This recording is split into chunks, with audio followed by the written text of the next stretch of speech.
Patients come to me, I am unable to treat even the simple urinary tract infections with the available antibiotics.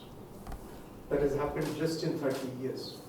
Despite of all the kind of progress we made in the healthcare technologies, in all kinds of procedures, surgical methods, medical devices, we are unable to solve this problem called as antimicrobial resistance.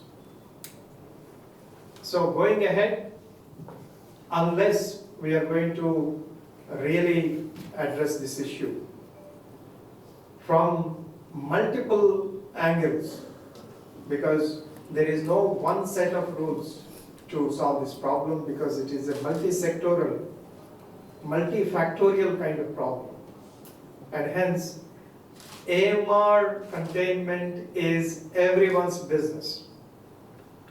It is not the doctors alone, or the veterinarians alone, or the agronomists alone, or the pharmacists alone are going to deal with this.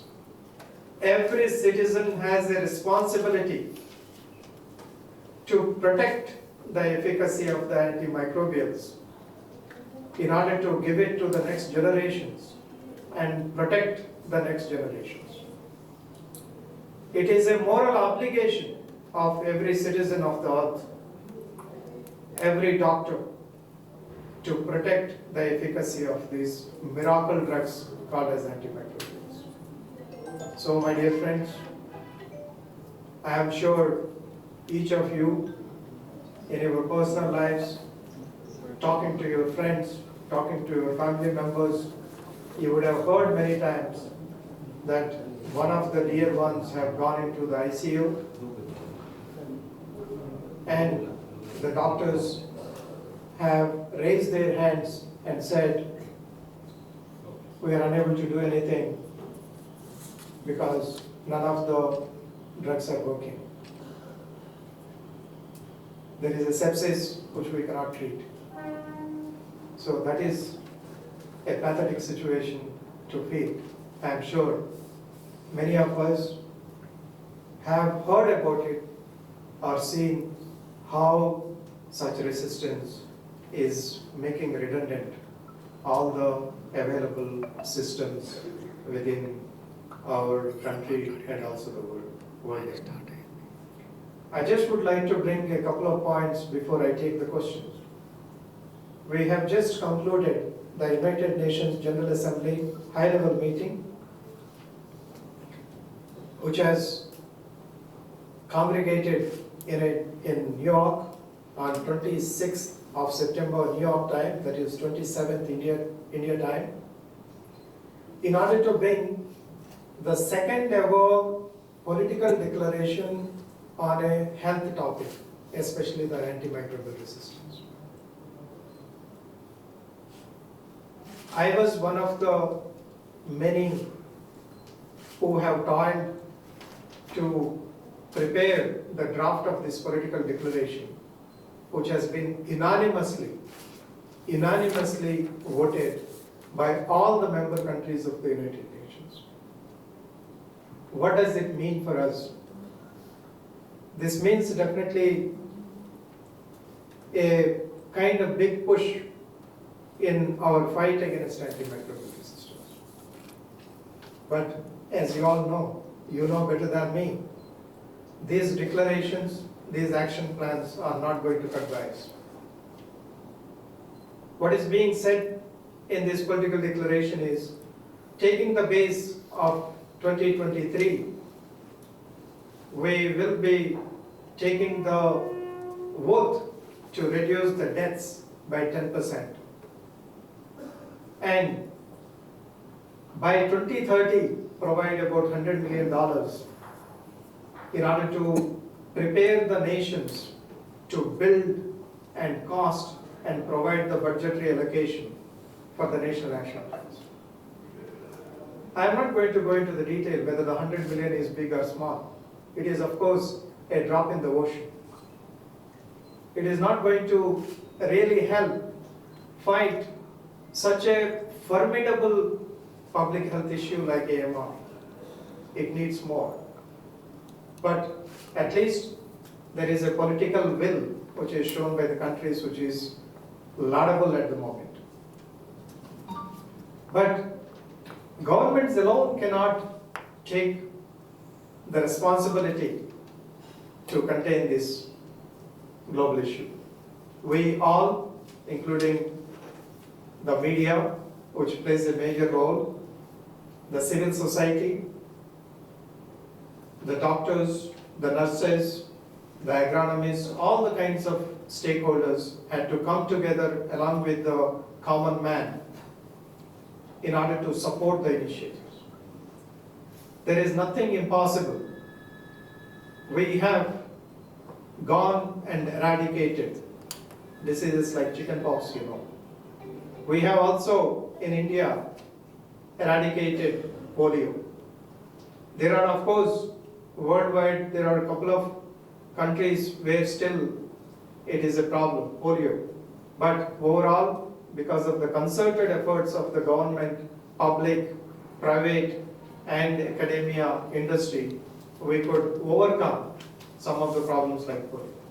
With the same gene, we had to go ahead to tackle this problem. Now, coming back to last part of actually my message to you, why is this Global South Conference important? Why is it called as Global South Conference? We all know that though the antimicrobial resistance is a global issue, but in resource-constrained settings, that is Asia, Africa, Middle East, South America, and parts of the Eastern Europe, this problem is even more severe. About 70% of the deaths happening because of the AMR are coming from these regions, according to available statistics. In fact, whatever statistics available, because of the poor surveillance, we may not be able to say that they are exact. Either in India or it is in other Asian and African countries, the data is emerging out of limited surveillance. What it means? It means the actual number of the deaths and the morbidity in these regions could be several times higher than what is being predicted. And since this problem is more acute in the Global South because of certain specificities in these regions, one among them is resource poorness. One among them are not having enough stakeholders to deal with the problem. One among them are infrastructural issues. We need to bring together the Global South countries to have a South-South collaboration to deal with the distinct problems of these regions.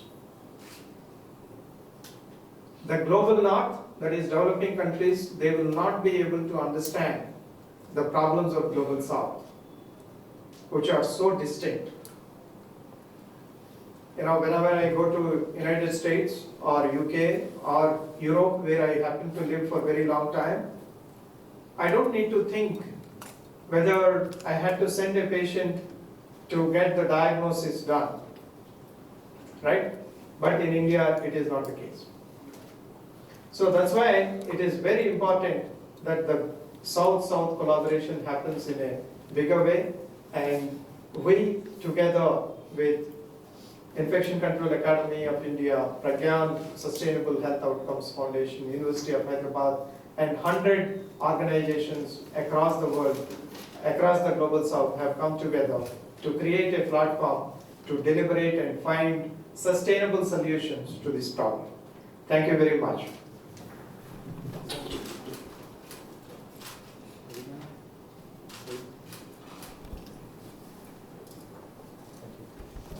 Excellent question. Thank you very much for that. As I told, the participation of the public is very important. Their understanding about this problem is very important in order to go finding lasting solutions. But unfortunately, AMR, an acronym is very poorly understood by the public. So for those who are watching today, I would like to say in simple terms, antimicrobial resistance is nothing but having antibiotics, but they are not working in order to treat even simple infections which you might acquire or your family members can acquire.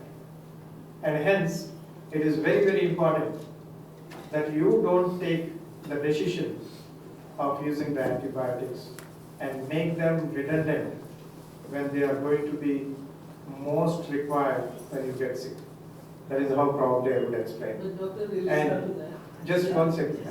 So, this conference is going to deliberate on ways and means on how we will make the people to understand in a simplified manner this problem, and so that they can take the responsibility to also contain this problem. Thank you very much. I think you have put the questions which challenge the convention today. One is about the misuse happening because of the dispensing over the counter the drugs which are precious in nature, like antibiotics. There are already several regulations to prevent the over-the-counter dispensing of antibiotics. The question is not about the rule, but it is about its implementation. It is about its enforcement. And hence, the National Action Plan 2.0 has very recently come up with the guideline saying that no diagnosis, no confirmed diagnosis, no prescription, number one. Number two, no prescription, no dispensing from the counter of the pharmacist. So, and in order to ensure this, we need a lot of political will. And many states already have come with their state action plans. And the state which is hosting this conference, that is Telangana, is also going to come with a comprehensive plan to deal with the containment of antimicrobial resistance. That particular plan is going to have all these questions which are going to be answered in that with a tight regulation in order to ensure that there is no dispensing over the counter, and also there is a responsibility of healthcare institutions and the doctors for the infections which are happening within the four walls of the hospitals. How many types of infection?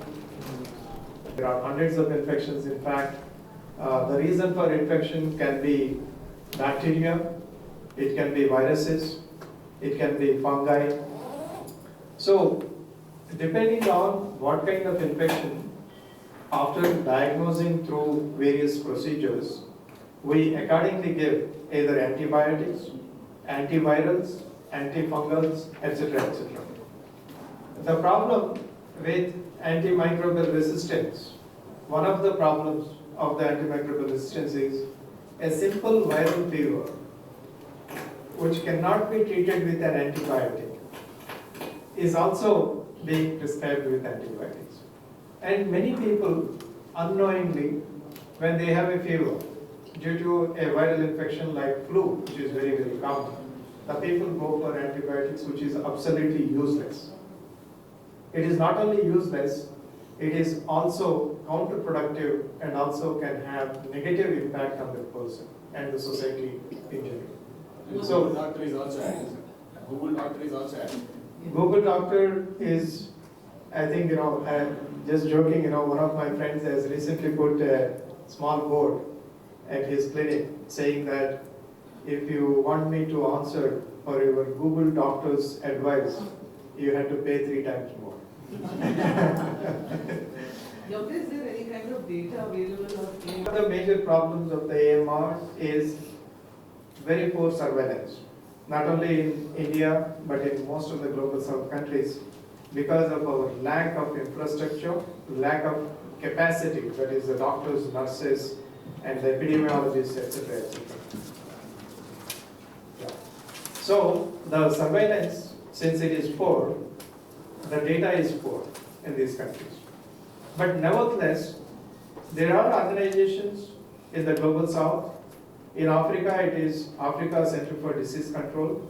In India, it is NCDC, National Center for Disease Control, ICMR. These are the organizations who are doing the surveillance and publishing the data periodically. The last report was published by ICMR with 2023 data very recently, about 4 weeks back. You are all aware of it.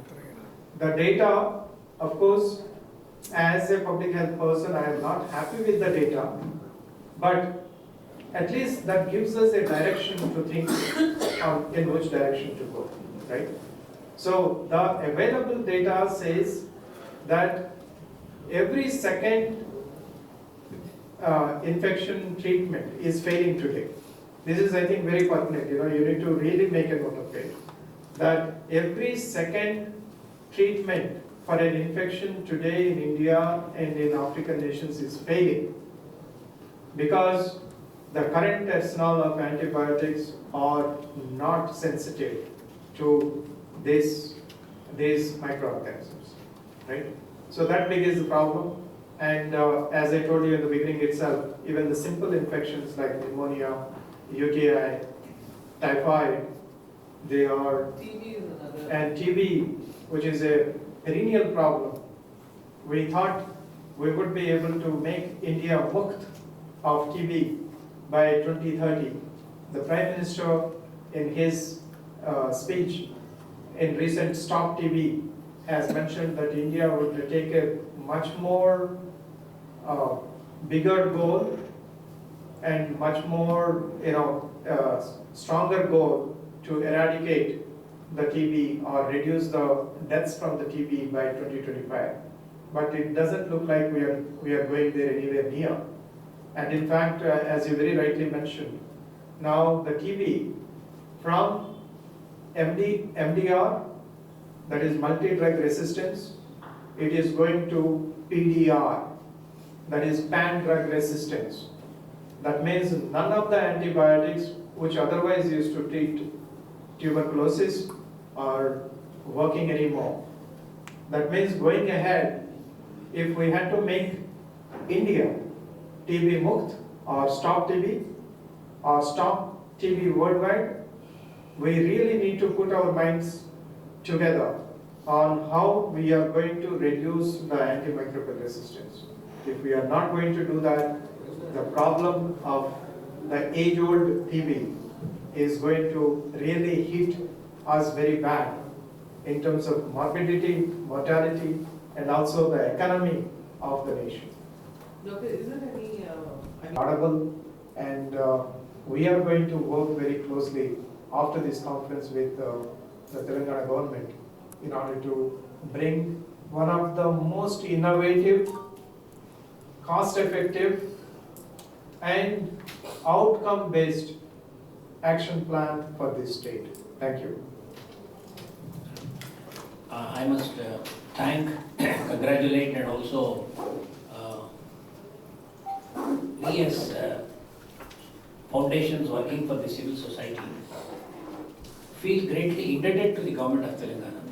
6 months ago, when we proposed that such a conference, such a deliberation is required, without a moment of pause, the medical health department, be it Chief Minister's office or the health office, the officials, the ministers concerned, and downline all the stakeholders, they encouraged us, patted us, and they have given extremely good support in terms of providing us what all we require, including deputing important stakeholders in the health industry, in the healthcare department of the entire Telangana, by deputing their doctors, their paramedicals, their researchers, and also people who are in the public health, including the medical colleges are participating. But for which we would not been able to make an impact to the government, because all this has to happen with the convergence and with the help of government only to bring such regulations and bring such issues to the public. So I will be very happy if you can mention this in your reporting, that the government has been our backbone and is going to be our future supporter and backbone for such an initiative. First time a conference of this nature is going to take place in Telangana, in Hyderabad, from 3rd October to 5th October, where in detail the issues concerning AMR and IPC are going to be dealt. I am very thankful and greatly indebted to the Government of Telangana for supporting us for this important event. They have been a sort of backbone to us for conducting this program. The Honorable Chief Minister is going to inaugurate this conference in the presence of Honorable Health Minister. There is going to be a valedictory function on 5th October, and the Minister for Industries, IT Minister, is going to be the chief guest for that day. We are proud to declare here that more than 1,500 delegates have registered till now. They are further growing, and more than 150 speakers across the globe, Global South, are going to come and discuss the matter in detail. They are going to share their wisdom and experiences for the future generations to understand the impact of AMR and IPC. And it's one of the greatest events which is going to take place in Hyderabad. And I appeal to all of you, especially the print media and the electronic media, to cover this in large scale so that it is beneficial to the civil society. Thank you very much. Today, we have run this press conference in order to bring to notice of the entire society that there is going to be a global conference which is first of its kind, with the largest participation ever in the world, to tackle two of the greatest threats to the humanity, that is antimicrobial resistance and healthcare associated infections. Both the issues are going to make all the progress which we have made in last 100 years of the medical history redundant. That is why it is very, very important to tackle these issues along with the antimicrobial resistance, healthcare associated infections. We are also going to deliberate on pandemic prevention, preparedness and response, because we have just gone through the cataclysmic COVID-19, and around the corner we see that there could be another big bang pandemic happening very, very soon. And hence, the preparedness at a global and local level is going to be paramount importance in order to safeguard our populations. While we are talking about the acute pandemics, there are also slow pandemics like AMR, which need to be addressed by all of the society. That means everybody need to be involved in this, and every citizen need to take the responsibility for this escalating problem of the resistance. So I am sure as an outcome of this global conference, we are going to come with several white papers, declarations, which are going to be the guiding point for the nations, the individuals, the hospitals, the healthcare community, the agronomy community, the veterinary community, in order to see how they would like to shape their own actions to deal with this problem. Thank you very much. ప్రపంచవ్యాప్తంగా ఈరోజు antimicrobial resistance అంటే antibiotics చిన్న చిన్న ఇన్ఫెక్షన్స్ని కూడా treat చేయలేనటువంటి పరిస్థితి ఈరోజు దాపురించింది. మనకి ఈ యాంటీబయాటిక్స్ పనిచేయకపోవటానికి ప్రధానమైనటువంటి కారణం వాటిని విచ్చలవిడిగా వినియోగించటం. గత 100 సంవత్సరాలు పెన్సిలిన్ 1928లో ఫ్లెమింగ్ గారు కనుక్కున్నప్పటి నుంచి ఇప్పటి వరకు పెద్ద చిన్న మధ్య అనే తేడా లేకుండా ప్రతి ఒక్క ఇన్ఫెక్షన్ని మనం చాలా సక్సెస్ఫుల్గా ట్రీట్ చేసుకొని కొన్ని కోట్ల మంది ప్రజానీకాన్ని ప్రమాదపు అంచుల నుంచి అలాగే మృత్యు కోరల నుంచి రక్షించగలిగాం. కానీ గత 10-20 సంవత్సరాల నుంచి డాక్టర్లు అలాగే హెల్త్ కేర్ ఇన్స్టిట్యూషన్స్ ఒక రకమైనటువంటి విపత్కరమైనటువంటి పరిస్థితిని ఎదుర్కొంటున్నారు. ఎందుకంటే ఈ యాంటీబయాటిక్స్ చేయకపోవటం వల్ల. దీనివల్ల ప్రపంచవ్యాప్తంగా ఆల్రెడీ ప్రతి ఏటా 50 లక్షల మంది చనిపోతూ ఉన్నారు. రాబోయే కాలంలో ఈ పరిస్థితి ఇలాగే విషమించేటట్టయితే ప్రతి సంవత్సరం రమారమి 5 కోట్ల మంది ప్రజలు ఈ యాంటీమైక్రోబియల్ రెసిస్టెన్స్ వల్ల చనిపోవటానికి కారకమవుతుంది. అలాగే కొన్ని $1 ట్రిలియన్ ఎకానమీకి లాస్ కూడా జరిగేదానికి అవకాశం ఉంది. కాబట్టి ఈ కాన్ఫరెన్స్ ద్వారా మేము ప్రపంచ దేశాల నేతలకి అలాగే మిగతా స్టేక్ హోల్డర్స్ అందరికీ ఇచ్చే పిలుపు ఏమిటంటే సమిష్టిగా ఉద్యమిద్దాం, యాంటీమైక్రోబియల్ రెసిస్టెన్స్ని అరికడదాం అనే ఒక పిలుపుతోటి మేము ఈ కాన్ఫరెన్స్ని ముందుకు తీసుకుపోబోతున్నాం. Thank you.